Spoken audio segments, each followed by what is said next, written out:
Guys, ನಾನು ಸುಮಾರು ದಿವಸದಿಂದ ಯೋಚನೆ ಮಾಡ್ತಾ ಇದ್ದೆ ಈ ವಿಡಿಯೋನ ಪೋಸ್ಟ್ ಮಾಡಬೇಕಂತೇಳಿ. Reason simple. ನಮ್ಮ ಕೊಡಗು ಏನಿದೆ, ನಮ್ಮ ಕೊಡಗಿನಲ್ಲಿ ಕೆಲವೊಂದು ಅರಣ್ಯ ಅಂಚಿನ ಪ್ರದೇಶಗಳೇನಿದೆ ನೋಡಿ. ಸೊ ಅದ್ರಲ್ಲಿ ನಾನು ಕೆಲವೊಂದು ನೇಮ್ ಕೂಡ ಮೆನ್ಷನ್ ಮಾಡ್ತೀನಿ, ಯಾವ್ಯಾವ ಊರುಗಳು ಅಂತೇಳಿ. ಅಂಥ ಊರುಗಳಲ್ಲಿ ನಮ್ಮ ಕಾಡಾನೆಗಳು ಎಷ್ಟೊಂದು ರೋದನೆ ಕೊಡ್ತಾವೆ ಅಂತೇಳಿ ನಿಮಗೆ ಈ ವಿಡಿಯೋದಲ್ಲಿ ಕಾಣ್ಬೋದು. ಸೊ ಈ ಕೊಡಗು ಅಂದ ತಕ್ಷಣ ಇಡೀ ಎಂಟೈರ್ ಕೊಡಗೆಲ್ಲ ಫಸ್ಟ್ ಆಫ್ ಆಲ್ ಆನೆಗಳು ಬರಲ್ಲ. ಏನು ನಮ್ಮ ವಿರಾಜಪೇಟೆ ಭಾಗ ಏನೇ ನೋಡಿ, ಆ ವಿರಾಜಪೇಟೆ ಭಾಗದಲ್ಲಿ ಕೆಲವೊಂದು ಸಿದ್ದಾಪುರ, ಪಾಲಿಬೆಟ್ಟ, ಹಾಗೆ ಮಾಲ್ದಾರೆ, ಹೀಗೆ ಸೊ ಕೆಲವೊಂದು ಉಂಡಿ, ಹೊರಮಾಳ ಅಂತ ಬರುತ್ತೆ. ಸೊ ಈ ಕಡೆ ನಮ್ಮ ತಿತ್ಮತಿ ಭಾಗದಲ್ಲಿ ಏನು ಮತ್ತಿಗೋಡು ಕ್ಯಾಂಪ್ ಇದೆ ನೋಡಿ, ಸೊ ಅದರಿಂದ ಸುತ್ತಮುತ್ತ ಏರಿಯಾದಲ್ಲೆಲ್ಲ ಸ್ವಲ್ಪ ಕಾಡಾನೆ ತೊಂದರೆ ಇದೆ. ಹಾಗೆ ಪಾಲಿಪೇಟ ಭಾಗದಲ್ಲಿ ಕೂಡ ಕಾಡಾನೆ ತೊಂದರೆ ಇದೆ. ಸೊ ಇಲ್ಲಿ ಏನಾಗುತ್ತೆ ಅಂತಂದರೆ, ಫಾರೆಸ್ಟ್ಗೂ ಮತ್ತು ತೋಟಕ್ಕೂ ತುಂಬ ಡಿಫ್ರೆನ್ಸೇ ಇಲ್ಲ. ಓಕೆ, ಸೊ ಆಲ್ಮೋಸ್ಟ್ ಫಾರೆಸ್ಟ್ ಹತ್ರನೇ ನಮ್ಮ ಕಾಫಿ ತೋಟಗಳು ಇರೋದ್ರಿಂದ ಈ ಕಾಡಾನೆಗಳೇನಿದೆ ಗುಂಪು ಗುಂಪಾಗಿ ಬಂದ್ಬಿಟ್ಟು ನಮ್ಮ ತೋಟದಲ್ಲಿರುವಂಥ ಹೆಚ್ಚಾಗಿ ಬಾಳೆಲ್ಲ ಬೆಳೆಯಲ್ಲ.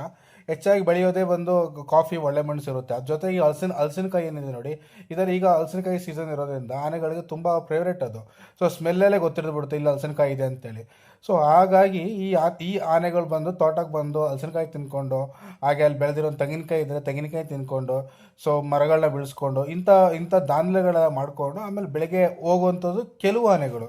ಬಟ್ ಕೆಲವು ಆನೆಗಳೇನಿದೆ, ಈ ಒಂಟಿ ಸಲಗಳೇನಿದೆ ನೋಡಿ, ಆ ಆನೆಗಳೆಲ್ಲ ಬಂದರೆ ಒಂದು ಸಲ ಬಂದರೆ ಹೆಚ್ಚು ಕಮ್ಮಿ ಒಂದು 20-30 ಎಕರೆ ತೋಟದೊಳಗೆ ಇದ್ಬಿಟ್ರೆ ಆರಾಮ್ಸೆ ಆಗಿ ಅಲ್ಲೇ ಒಂದು ವಾರ ಇದ್ದು ಅಲ್ಲೇ ನೀರಿಗೆಲ್ಲ ಕುಡ್ಕೊಂಡು, ಏನೀಗ ತೋಟದಲ್ಲಿ ನಮ್ಮದು ಕೆರೆಗಳಿದೆ ನೋಡಿ, ಆ ಕೆರೆಗಳ ನೀರೆಲ್ಲ ಕುಡ್ಕೊಂಡು ಆರಾಮ್ಸಾಗಿ ಅಲ್ಲೇ ಸೆಟ್ಲ್ ಆಗುತ್ತೆ. ಸೊ ಅಂಥ ಆನೆಗಳು ಏನು ಮಾಡುತ್ತೆ, ಈ ಜನರುಗಳ ಮೇಲೆ ಒಂದು 6 ಗಂಟೆ 7 ಗಂಟೆ ಅಥವಾ ಅಗಲೇ ಸೊ ಸ್ವಲ್ಪ ಅಟ್ಯಾಕ್ ಮಾಡೋಕ್ಕೆ ಟ್ರೈ ಮಾಡುವಂಥದ್ದು. ಏನಕ್ಕೆ ಅದಕ್ಕೂ ಕೂಡ ಭಯ ಇರುತ್ತಲ್ವಾ. ಸೊ ಯಾವುದೇ ಆನೆಗಳು ಸುಮ್ಮನೆ ಅಟ್ಯಾಕ್ ಮಾಡಲ್ಲ. ಈ ಜನಗಳು ಏನು ಮಾಡ್ತಾರೆ, ಈ ಆನೆಗಳು ನೋಡಿದಾಗೆ ಬೆದರಿ ಓಡ್ತಾರೆ. ಈ ಆನೆಗಳೇನು ಮಾಡ್ತಾರೆ, ನಮ್ಮನ್ನೇ ಏನೋ ಮಾಡೋಕ್ಕೆ ಬರ್ತಾ ಇದ್ದಾರೆ ಅಂತೇಳಿ ಈ ಆನೆಗಳು ಕೂಡ ಅಟ್ಯಾಕ್ ಮಾಡೋಕ್ಕೆ ಹೋಗುತ್ತೆ. ಸೊ ಇದರಿಂದ ಏನಾಗುತ್ತೆ, ಮಾನವ ಮತ್ತು ಆನೆ ಸಂಘರ್ಷ ನಡೆಯುವಂಥದ್ದು. ಸೊ ನಾನು ಕೆಲವೊಂದು ವೀಡಿಯೋಗಳು ಹಾಕಿದ್ದೀನಿ.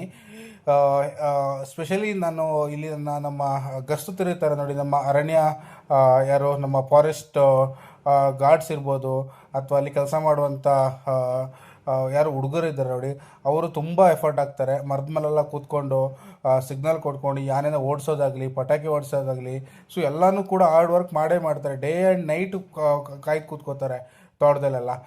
ಅದಾದ ನಂತರ ಈ ಆನೆಗಳನ್ನ ನೋಡಿ ಓಡಿಸೋ ಕೆಲಸ ಕೂಡ ಮಾಡ್ತಾ ಇದ್ದಾರೆ. ಓಡಿಸೋದು ಎಷ್ಟು ದೂರ ಅನ್ಕೋತೀರಾ, ಆನೆಗಳು ಕಾಡೊಳಗೆ ಹೋದ ನಂತರ ಒಂದು 5-10 ಕಿಲೋಮೀಟ್ರ್ ಹೋಗ್ಬೋದು ಅಷ್ಟೇ, ತಿರ್ಗಾ ಬಂದುಬಿಡುತ್ತೆ ಮತ್ತು ಅದೇ ರೋಡಲ್ಲಿ. ಸೊ 24 ಗಂಟೆ ಅಂತೂ ಸೆಕ್ಯೂರಿಟಿ ಕೊಡೋಕ್ಕಾಗಲ್ಲ ಕಾಡು ಪ್ರಾಣಿಗಳ ಜೊತೆ ಅಲ್ವಾ. ಸೊ ನಮ್ಮ ಆನೆಗಳು ಏನೆಲ್ಲ ತೊಂದರೆ ಕೊಡುತ್ತೆ ಅಂತೇಳಿ ಇದ್ರಲ್ಲಿ ಅಪ್ಡೇಟ್ ಮಾಡಿದ್ದೀನಿ. ಹೌದು, ಈ ವಿಡಿಯೋದಲ್ಲಿ ಕೆಲವರು ಹೇಳ್ಬೋದು, ನೀವು ತೋಟಗಳಲ್ಲೋ ಕಾಡಲ್ಲಿ ಮಾಡಿದ್ದೀರಾ, ಹಾಗಾಗಿ ಆನೆಗಳು ಬರ್ತಾ ಇದೆ ಅಂತ. ಹೌದು, ರೀಸನ್ ಇರ್ಬೋದು. ಮೊದಲೆಲ್ಲ ಕಾಡಿರ್ಬೋದು, ಇವಾಗ ಅದನ್ನು ಗೊತ್ತಲ್ವಾ, ಯಾರು ಹೊಸ ಪಡಿಸ್ಕೊಂಡು ತೋಟ ಮಾಡ್ಕೊಂಡಿರ್ತಾರೆ. ಸೊ ನಾವು ಅದನ್ನ ಹೇಳೋಕ್ಕಾಗಲ್ಲ. ಬಟ್ ಆನೆಗಳು ಉಪದ್ರ ಯಾವ ರೀತಿ ಇದೆ ಅಂತೇಳಿ ನಿಮ್ಗೆ ನಾನು ಅಪ್ಡೇಟ್ ಮಾಡಿದ್ದೀನಿ, ಆಯಿತಾ. ಸೊ ಅದರಲ್ಲಿ ಕೆಲವು ಆನೆಗಳು ನೋಡಿ, ಲಾಸ್ಟಲ್ಲಿ ಕೊನೆ ಒಂದು ಆನೆ ಹಾಕಿದ್ದೀನಿ. ನಮ್ಮ ವಿರಾಜಪೇಟೆ ಭಾಗದಲ್ಲಿ ನೀರು ಕುಡಿಯೋಕ್ಕಂತ ಬಂದ ಆನೆ ಸಿಕ್ಕಾಕೊಂಡಿರೋದು. ಹಾಗೆ ಈ ಮಾಲ್ದಾರೆ ಫಾರೆಸ್ಟಲ್ಲಿ ನೋಡಿ ಸೆಕೆಂಡಲ್ಲಿ ಆನೆ ಪಾಸ್ ಆಗ್ತಾ ಇರೋಂಥದ್ದು. ಸೊ ಇದೆಲ್ಲ ತುಂಬ ಡೇಂಜರ್ಸ್. ಮತ್ತು ಅಲ್ಲಿರೋ ಜನಗಳೇನಿದ್ದಾರೆ ನೋಡಿ, ಅಲ್ಲಿಗೆ ಅವ್ರಿಗೆ 4 ಕಣ್ಣು ಅಂತ ಹೇಳ್ಬೋದು. ಏನಕ್ಕಂದರೆ ಅವ್ರು ಆಚೆ ಬರಬೇಕಂದ್ರೆ ಮನೆಯಿಂದ ರೆಡಿಯಾಗಿರ್ತಾರೆ. ಸೊ ಇಲ್ಲಿ ಆನೆಗಳು ಈ ಥರ ಸ್ಪಾಟಲ್ಲಿ ದಾಟ್ತವೆ, ಇಲ್ಲಿ ಕೇರ್ಫುಲ್ ಆಗಿರ್ಬೇಕಂತೇಳಿ. ನಾವಿಲ್ಲಿ ವೀಡಿಯೋದಲ್ಲಿ ನೋಡ್ತಾ ಇರೋಂಗೆ ಸಡನ್ನಾಗಿ ದಾಟಿರೋದಂತಲ್ಲ, ಅವ್ರಿಗೆ ಸಿಗ್ನಲ್ ಮೊದಲೇ ಗೊತ್ತಿರುತ್ತೆ, ಸ್ಮೆಲ್ಲಲ್ಲೇ ಕಂಡುಹಿಡಿದ್ಬಿಡ್ತಾರೆ, ಇಲ್ಲಿ ಆನೆ ಇದೆ, ಇಲ್ಲಿ ಕೇರ್ಫುಲ್ಲಾಗಿ ಹೋಗ್ಬೇಕಂತ. ನಮ್ಮ ಕೊಡಗಿನ ಜನರು ಎಷ್ಟು ಈ ವಿಷಯದಲ್ಲಿ ನಿಸ್ಸಿಮರು ಅಂತಂದರೆ, ಈ ಆನೆಗಳಲ್ಲಿ ಹೋಗಿದೆ ಅಂತಂದರೆ ಹೆಜ್ಜೆ ಗುರುತಲ್ಲಿ ಕಂಡುಹಿಡಿಯೋದು ಸಾಮಾನ್ಯ, ಬಟ್ ಸ್ಮೆಲ್ಲಲ್ಲೇ ಕಂಡುಹಿಡಿಯೋರು ಸುಮಾರು ಜನ ಇದ್ದಾರೆ.